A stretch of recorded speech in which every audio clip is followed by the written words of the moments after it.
everybody, and welcome to another exciting episode of Everyone Needs a Spotter, the Multifamily Fitness Podcast, brought to you by the team here at RMS Fitness. Some may even call us the family here at RMS Fitness, and I am here today. I am Steve Heitzer, and happy to be here with my team and my family. Introducing to my left today, I am joined by Steven, the Don Juanadio. What's up, brother? What's going on, Steve? Good to be here once again. It's always good to be here with you. There's already whispering happening to stage right. So we're going to him first. Robert D., what it be? I can't tell if he's got good energy or if he's just trying to overcompensate for this week. I am definitely overcompensating. And that is okay, guys. Fake it till you make it. Never let them see you down. Smile while you're bleeding. Emily, Lil Wipey, Vinos, how goes it? It goes good. It's been not that bad of a week, but yeah, not for me. No, it hasn't been a bad week. It hasn't been a bad week. It's been a week where I feel like I've been playing baseball against the best pitcher of all time this week.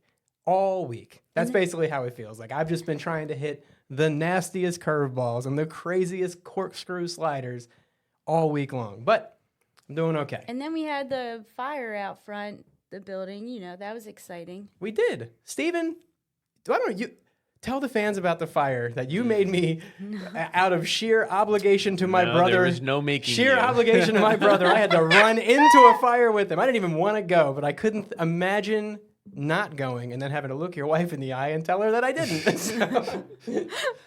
Yeah, so it was bizarre. I've never seen something like this before. Across the street, towards the other property, they had several mulch beds, and we saw some smoke across the street, so we thought maybe somebody had launched a cigarette or something. And lo and behold, we go out there, and it's like 6 or 7 mulch beds like caught on fire, and we're like moving it around with our feet, and the more you move around, the more... Yeah, because it was the wind would it was pick it up. so weird, and it was like... super windy, too. Yeah, sure. It was like some sort of... the combination of the wind, the dryness, and I'm assuming the decomposition of the mulch created that fire. Okay, I want to tell my side. Go ahead. Me and Maya, shout out to Maya, saw the smoke. Start yelling for you, Steven. You decided to get the pace of a snail walking down the hallway. Then you see the smoke. Then you go running outside. Maya thinks you used to be a firefighter, so you're the perfect person to go. I had to correct her. No, he was not a firefighter once. He was an EMT. Well, technically, I was a firefighter paramedic. Wow. So I was. Well, you couldn't put out that fire. Listen, There was no hose nearby. I'm telling you straight up, I had no intentions of fighting any fires. Steven went in head first. And of course, I made a joke. I wasn't going to let him go by himself. If there was a situation over there and he was going to get involved, I was going to go back him up. Basically making sure the people were okay. I wasn't worried about them buildings over there.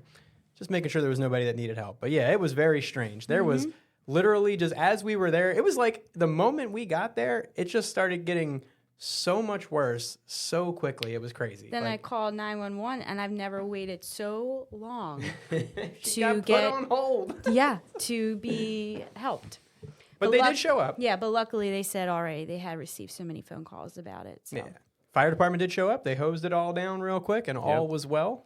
That's fun. So we'll hopefully not ever experience that again. But it was Learn something new. Interesting event for sure. And there was a lot of smoke, and it was a good experience in understanding how really dangerous the smoke in a fire can be. So if you've ever underestimated that, don't just run headfirst into a burning anything, because that smoke was legit. It was bad in this building, and we were far away from it. So indeed. And you know what they say? Where there's smoke, there is fire. I don't know what that means, but they say that. Well, thank you for sharing. That's science there. Science. That's a fact, Jack. You know what? That is a fact, Jack. Robert, how was your week, buddy? You didn't go out into the fire. Literally, at least. I'm thinking, no, I'm going to say not much to report. Not at all. Very quiet week. So, I'm sorry, fans. I have nothing to share. Oh, well, you know what? We'll just make sure we ask him lots of questions then to make up for all the not sharing he did. But you know what? We did have a busy week here. We thought it was a good time to get together. We've been spitballing on some different ideas, coming up with different things we want to talk about. And we thought it was pretty cool. This episode that we are currently recording right here is our 20th episode since we relaunched Everyone Needs a Spotter. You've heard the story. First season was a different concept. It was okay. We didn't like it. Some of y'all liked it, especially that strawberry episode for some reason. Everybody liked that one. That's got 100 times more listens than any other episode. But, we've moved you on to season 2. We're pretty excited that we've been able to record 20 episodes of what we think is really high quality and informative content. We get a lot of support from our listeners right now, so we appreciate you all very much and hope that we can continue to do this. We're still kicking the tires on bringing some guests on from different people that we work with on projects and things. There's some logistics to that I have to figure out, and I'm certainly not a trained producer. But what we wanted to talk about today was basically just something that we're seeing a lot in these properties nowadays, which is that there's a lot of consideration to adding strength equipment to the gyms, and then really specifically free weight strength equipment. So, Stephen, there are some, basically 2 different types of weight training equipment that you can have in a fitness center. What's probably the most common that we see, at this point in time, that you would see in a fitness center between the 2? Do you know? First of all, do you know the 2 I'm talking about? I do. Okay. It's selectorized equipment. Yeah. Where the weight's a part of the machine and it can't walk away. Mm-hmm.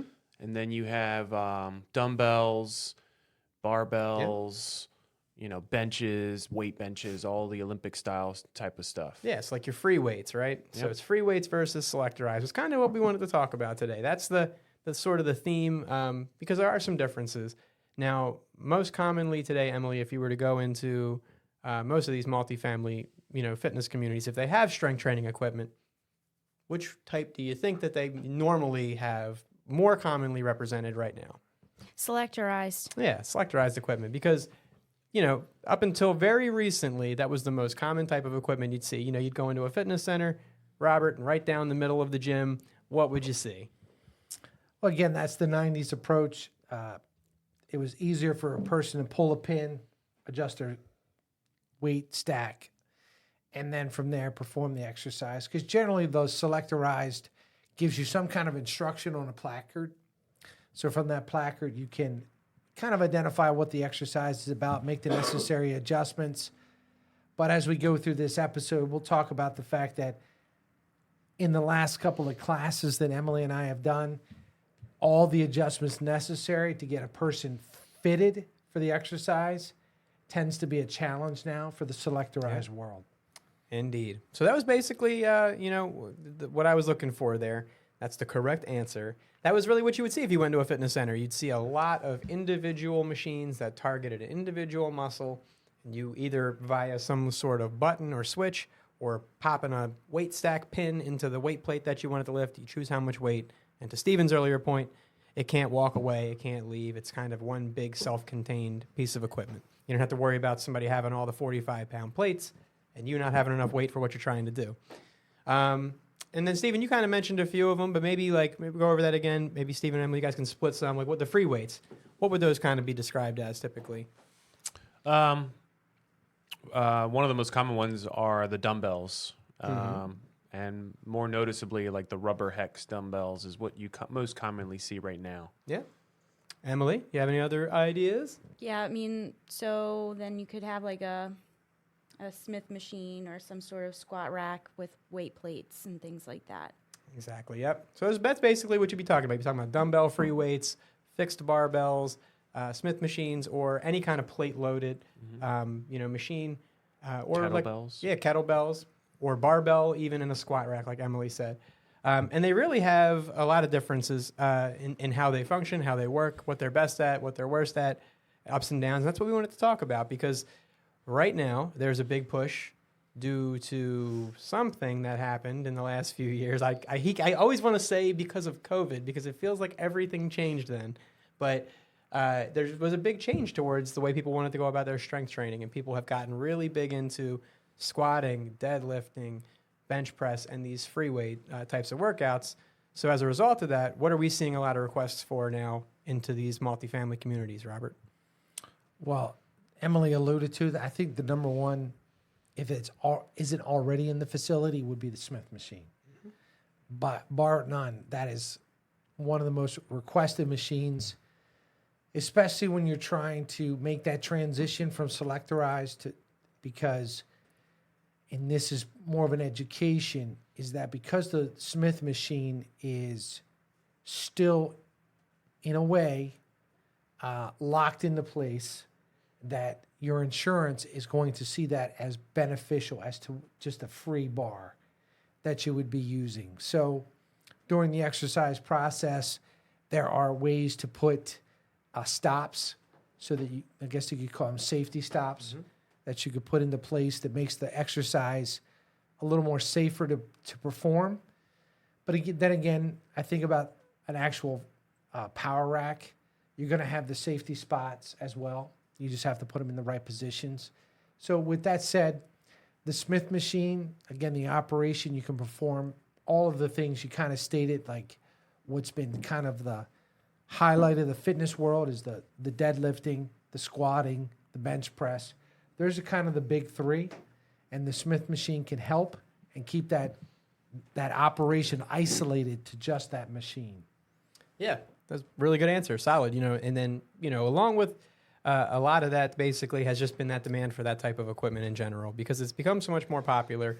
A lot of people come to us and they do ask us, how do we get some of that in there? Smith machine, rather than just saying a Smith machine to a client these days, I kind of I say this is a Smith machine, or I refer to it as a guided barbell, just to kind of help them have an idea. Like, yeah, it's going to allow you to do those barbell exercises.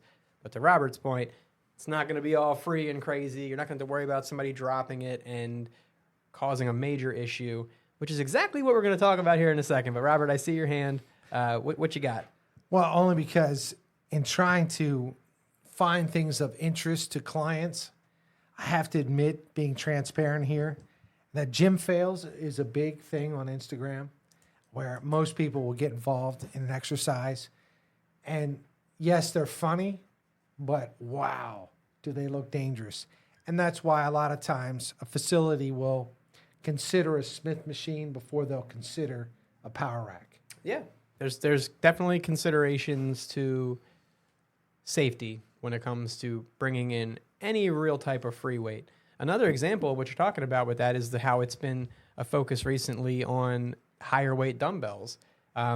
Whereas even in the period of time that I've been in this industry, I've seen it change to where 5 to 50 was so standard to where it's almost now most people are going in there and sitting down and they're benching 50s plus. It's people are training differently now. People have a higher focus on that strength than they did in the past. So everybody seems to be a little bit stronger. So if you're not offering those higher dumbbell ranges in your facility, you're probably competing with a property nearby that does. And if you have someone who's serious about fitness, that's going to be a thing that they're going to put points in the other column versus you. Because you're not offering that level of training. So there is this demand, this push to have these higher levels of things in there. But to Robert's point about there being safety considerations, Emily, what's the obvious risk of any free weight versus something that's selectorized? Well, I know noise issue is a problem. Yeah. Injury. Yeah. No, you're spot on. That was actually the two biggest ones I was going to bring up. I was going to say them in the opposite order, but you got them both. But I hate to say this too, but dumbbells can walk. People are more likely to steal those things. Yeah, that's all the perfect stuff, So safety is obviously the first thing that I thought of, whether it's the safety of your users or the safety of your facility, bringing free weights, true free weights, barbells, bumper plates into a facility. Steven, what's that equipment? What's the upside, right? You're going to bring a nice new squat rack in, maybe a lifting platform or something. You're going to have that in your facility, so people are going to be excited about it, right? Like that's the obvious upside. But what are the risks that come with that? When it comes to squat racks and all those types of things. Yep. So a lot of times, what's the name of our podcast? Everyone needs a spotter. Yeah. So you got issues where sometimes, and to Robert's point, those gym fails, you see people incorrectly doing a squat, incorrectly doing a deadlift. You'll even have people doing power cleans. All those things, if not done correctly, can cause some serious injury to oneself. But also, if it's done in an unsafe way, that user can also hurt others as well, just by doing power cleans in Yeah. a incorrect way. So there's a lot of factors when it comes to having equipment like that, and it's just something. It is a nice feature, but you also have to know your client, your demographics, as to whether or not they're going to properly use the equipment, because some serious issues can happen. Absolutely. Robert? So earlier we posted something on our website, on LinkedIn regarding the safe operation of equipment within what the manufacturer considers a safe working parameters. And what I find funny about a lot of these free weights is that you can't isolate the user to just that area, unfortunately. If you give them free weights, you kind of open up the entire room to activity. So you have to be mindful of that. So if you have free weights in the room, dumbbells, free weights, for instance, the power clean, the what do they call I'm drawing a blank on the lift. The clean and jerk? Yes. Yeah. How much active space that requires to perform that exercise. And so you have that area where you're performing the exercise, but then you have the area around that requires that sort of a safe zone. So if you have another user, so again, Yeah. I mean, if you have somebody doing proper Olympic lifts in your gym, then you probably need to dedicate a serious amount of space to that to account for, because those are lifts where failure is common. Like you fail on those lifts while in the process of trying to do them. We saw some fails earlier. Yeah. Again, doing the research, trying to figure out what's helpful, what's trending, and getting the information out to the client. So, for instance, and this is very small, maybe everyone in the world knows this, but I'm going to mention it anyway. So you have an Olympic bar. You load it with weights. Commonly, with a Smith machine, you can unload one side, no problem, right? Oh, yeah. I already know where you're headed with this. You know what I'm saying? So I saw a fail this morning where she unloaded I'm sorry, I shouldn't have said she. It's not that it's just the And she. it wasn't me. It wasn't Emily. But unload just one side, the bar flipped and hit the user in the cage next to her. And now that's going to leave a mark. Yeah. Like right in the back of the head. Yeah. So again, if you're going to install equipment like that, there's a real reason to educate Needs to be users. thoughtfully on how done. Yeah. So another emphasis on safety. We've kind of been drilling that today on this Friday in March, but I just think something to that's- think about. I'm sorry, I didn't mean to cut you off. Yeah, No. I think that's the whole, like, basically that is the downside of bringing that type of workout into your space, is that if your space was not thoughtfully laid out, if this proper clearances and things weren't given to what, the design of the space, you're going to have problems that result from that. I shouldn't say you're gonna, but if you do have problems that result from that, they're going to be serious problems most likely. And they're the kind of things that you want to do everything you can to avoid. And there was a site I was at yesterday that had similar situation. It had treadmills on one side of the room, less than 5 feet of clearance behind the treadmill where there was a squat rack. And I said, now, this person is going to pick up this squat rack. The first thing they're going to do is they're going to take 2 big steps back from the rack, and now they're going to be 3 feet from the treadmill. If somebody falls on that treadmill while somebody's using that barbell, doing a squat or something, you're talking about what is probably going to be a fairly catastrophic situation. So I pointed that out to them, and it created this moment where we were like, well, we need to rethink really what we're doing here entirely versus just adding this one machine. So, yeah, these things need to be thoughtfully done. And we're not looking to make people have problems, but we would certainly never want to be part of installing anything that would be a safety detriment to you, your owners, your residents, the people that are using that equipment. So it's really important that when you do take on these types of equipment, that you just do it safely. Now, the upsides to these things are clear. There's been all this science and all this research recently that has proven all the benefits of strength training and weight training and things like that in terms of all kinds of stuff, just your immune system. Even your cardiovascular health is now tied, obviously, to the amount of weight training you're doing through studies and things. Your bone health. Bone health, Emily, yep, that's a huge one. And as that has become more and more common and people are more and more health focused, these people are now growing up, they're moving out of home, they're looking for apartments, and they want apartments that have what? Robert? Emily? Steven? Anyone? Strength equipment, maybe? Yeah, they want that modern Sure. equipment that's going to help them to do that modern type of fitness. So that's the upside. Now, I'm sorry, Robert, go ahead.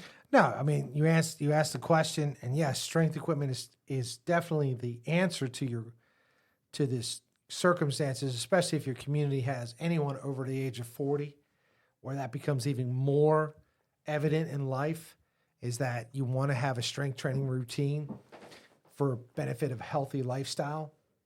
But the other thing to think about is the amount of room that you have dedicated to the fitness center will dictate whether Selectorized is better or whether free weight. So I know you want maybe both, but your space is really going to determine which one is more safer for your residents. Yeah, and that you know what? I was going to go to the end. We'll just go to the end first. That was one of the last things I was going to mention was that a lot of times what it ends up being for most multifamily is a combination, right? You know, if you can do something like have Selectorized dual cable machine, Smith machine, a range of free weight dumbbells, well, now you're kind of offering a little bit of everything, something for everybody.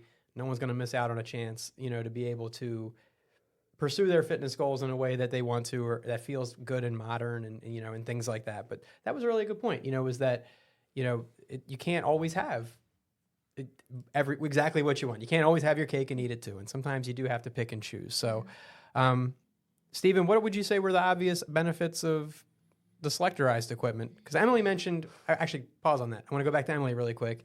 Yeah. How many pounds of dumbbells do you think you could throw in your gym bag and walk out with?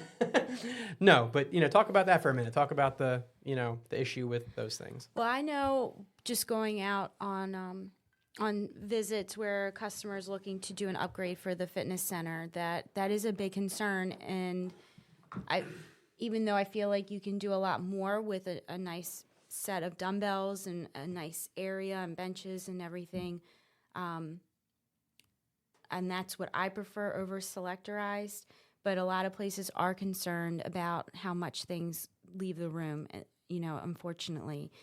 So they refrain from adding those items and will just do something that is minimal and then cannot be taken out of the room easily. Yeah. So, Robert? And I'm surprised Emily didn't allude to this, but again, in the class we did some of the Selectorized equipment, the way in which the person would have to perform the exercise based on the age demographics, they could not perform the exercise. So then on the Selectorized? Yes. But not even age, a short person like myself can't. I mean, half this stuff when we're talking about that room specifically, it wasn't just about if it was safe for someone older to use. It was not friendly to someone who is short like me, period. Yeah, I mean, so that's a whole... Sorry. No, you're good. That's a good point. That's a good point. That's a whole... That's an episode that I've like thought about talking about, but in my mind it seems like it could be boring. But like we've talked about this a lot internally, right? About how strength equipment, it don't really go bad. I mean, it's never gonna just fall apart and deteriorate on you. For the most part, it's made of very solid, strong materials that are gonna last forever. You can probably replace damaged pads and cables until the cows come home. Mm-hmm. So at a certain point, that's what you're talking about. You're talking about, yeah, it might work, but it was made 20 years ago. They didn't know how knees worked and hips bent and all that stuff. So I think that's what you were kind of alluding to. And then I cut Bob off. No, the point being is that she saw that when I put her in the machine, that every machine is not, it's kind of like designed for the maybe average, maybe a little more than average person. Mm-hmm. But if you're shorter or taller than the average person, there's not enough adjustments to make it work for you. Yep. And if it is, it's probably more expensive, you know, so that it can have that wider range. They call it ergonomics. Yep. So if I want to reach for an adjustment, it doesn't require me to do more than the necessary to get to that adjustment. But we try to, I'm sorry, are we keeping you up? I'm sorry. Lil Yanni. Wow. Hope no one else feels this way about our No, No, podcast. but you know what? You know what though? So if you were looking for that product, you'd probably be looking for something like the Palladium line from our partners at True Fitness. Highly adjustable. That was a plug. Highly adjustable, various settings based on your size and dimensions, along with very small incremental adjustments. So if you're looking for that level of nuance good and you piece of have that product. level of budget, reach out to us about the True Palladium line. That's the first commercial I've seen or heard on I told our y'all I was podcast. incorporating live reads. So getting back to that. Next listen, week you're going to be buying gold. I could not get Emily adjusted on this ab back machine. No. It was literally at her head. And I was It's just supposed to shaking be my head. like on the back. Yeah, mid back. Mid back. So It that was you can on the press back of back. my head. Yes. And So- my feet were off the ground. And yeah, for those of you who have never met Emily, the distance from the back of her knees to the top of her head is about 18 inches. Yeah. No, I'm joking. But no, you're short, right? Obviously. So that I think that's what you're getting to is like if you're not a standard build, right? You're gonna have problems with Yeah, that you older just equipment. it's not they're not designed to fit everyone. If you get in a small car, it will fit you, maybe, but you're gonna have to adjust the seat in multiple ways to get it in the car, right? Why are we smiling? It's a happy day, bro. So, because of that, not all fitness equipment in the selectorized world is going to have that many adjustments. So, you might be going down this road, but trying to find maybe a happy medium between having selectorized and a small portion of dumbbells just to fit those who may not be able to use a certain exercise in the selectorized world. So, because either one, a size, two, strength, because I know I was using a tricep machine, which I'm sure you could use, but in order to get back there and lift it up required a little bit of strength and flexibility. If they're not there yet, a nice pair of 10-pound dumbbells would fit the need. So having both in that case for that facility was great. Doesn't mean every facility, but that one for sure. Why is Steven so quiet though? He is so quiet. You And, you guys are consuming. I'm telling you, this and guy he eating the yawned microphone. real big. he doesn't even like he's just day trading over there. He's literally He's trading on stocks. Twitter. I was gonna say he's checking Twitter. Stockadillo over there. No, Like, actually, I got the Palladium in the cart, ready for purchase. Oh, promo code RMS Yeah. Fitness 10. No, I'm just joking. Promo code. No, but look, stay tuned for more live reads in the future for our sponsors that we have not found yet. But no, you know what, you guys, that's all really important stuff. So the upsides like of a selectorized piece of equipment are obviously, right? You can't steal it. It's not going anywhere. Yeah. It's not easy to use wrong. It's very self-explanatory. So in a lot of cases, these properties that we deal with are unmanned facilities. They don't have someone in the gym all the time keeping an eye on things versus like in a gym setting, right? If I work at a gym and I see like my friend Henry, I don't have anyone I know named Henry, so that was why I picked that name, doing something wrong, I'm probably going to walk over and be like, yo, Henry, like you should probably not do it like that. But you don't have that benefit always in an apartment community. There's not always somebody there. And everyone needs a spotter. So basically, there's not always somebody there to help make those corrections. So the advantage of a selectorized piece is that you don't have to worry about somebody dropping it on themselves or hurting themselves from using it incorrectly. And it can be more approachable to people that aren't informed on fitness and how those things work. But the downside to them is that they are limited. They usually have a large footprint. They're hard to move. So if you're taking on...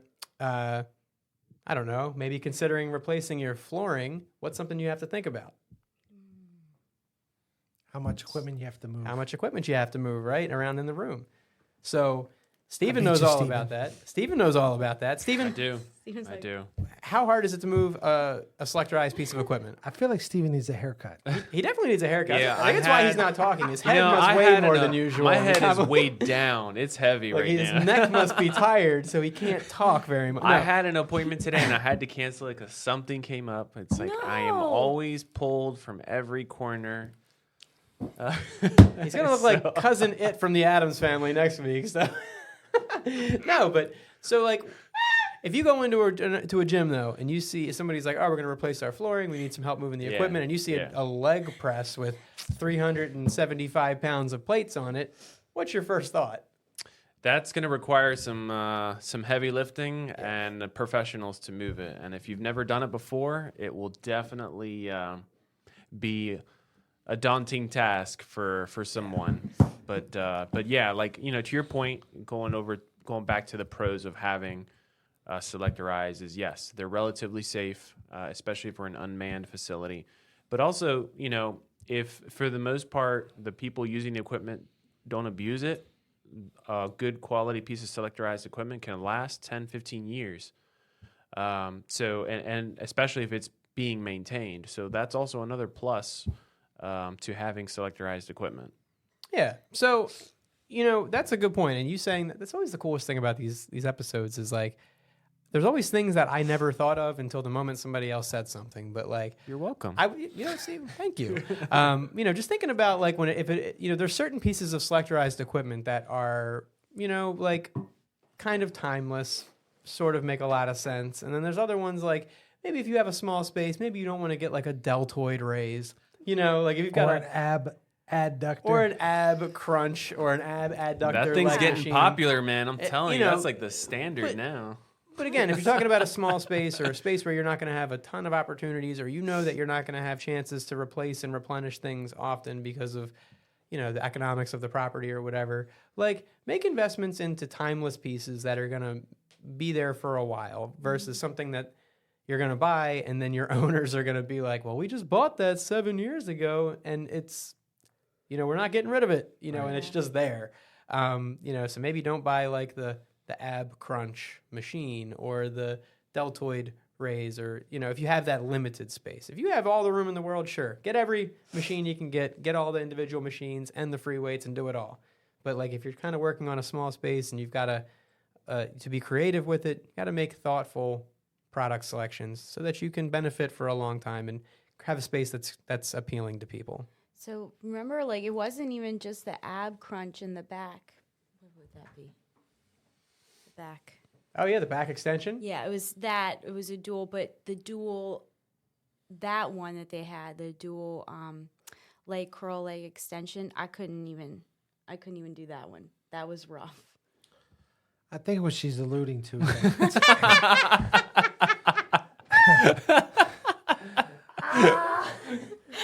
technology has changed. Yeah. So with technology, manufacturers have made adjustments. This is biomechanics. Right. I mean, they are 20 years old, those Right. pieces of equipment. So when you pulled the pin, the entire thing shifted. Yeah.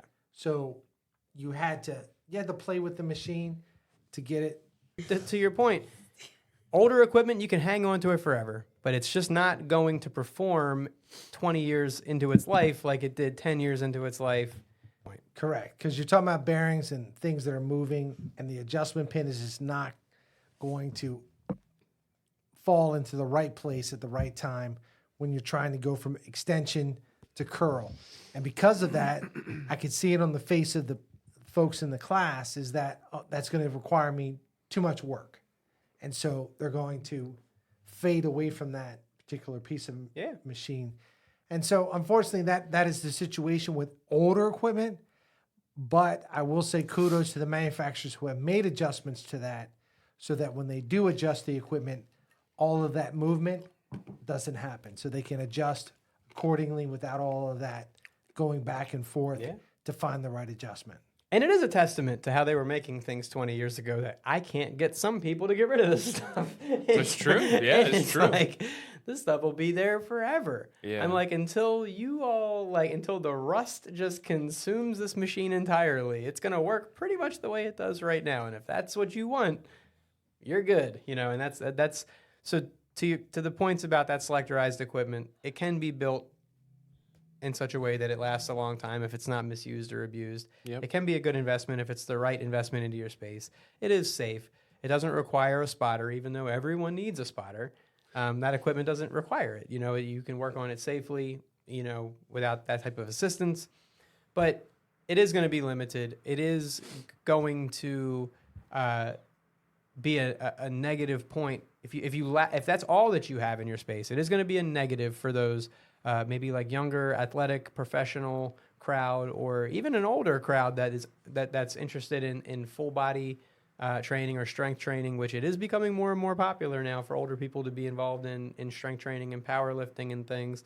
It will be a negative mark on your facility to people with that mindset if you don't offer it. So, Robert, you mentioned it way back in the beginning, a certain piece of equipment that rhymes with Biff Baleen. I didn't want to give it away. I didn't want to give it away, but you mentioned it. It can be the perfect answer, right, for a multifamily space.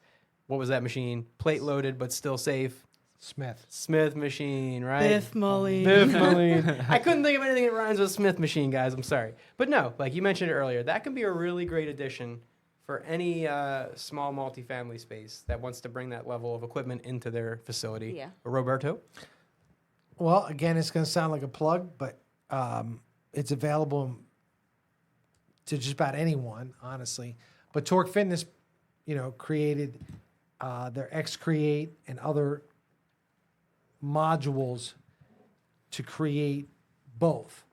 They put the Selectorized within the modules, but they still give you the dumbbells. They still give you the free weights, the Smith machine, but it's all nicely placed along the wall, giving you more space. So if you are limited on space, our friends at Torque can probably put something together. Shout out to Lucas and Jimmy. Yeah. That we create the space. I've thrown an idea to Lucas just recently. Very, very small room.